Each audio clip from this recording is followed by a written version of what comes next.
In order to change a widget size on iPhone 16e, what you need to do is press and hold your finger on a widget. And then if you do, you should be able to reveal additional options.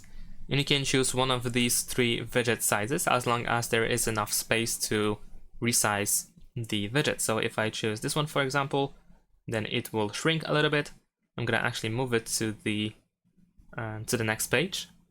And if I press and hold again, I cannot really use this one over here. This can be also limited to the support of the app. So if the app doesn't have bigger widgets, then of course you won't be able to resize it. But besides that, you can also press and hold your finger on an empty space in the home screen in order to go to this edit mode. And then over here, as you can see, we have this rounded corner on the right side.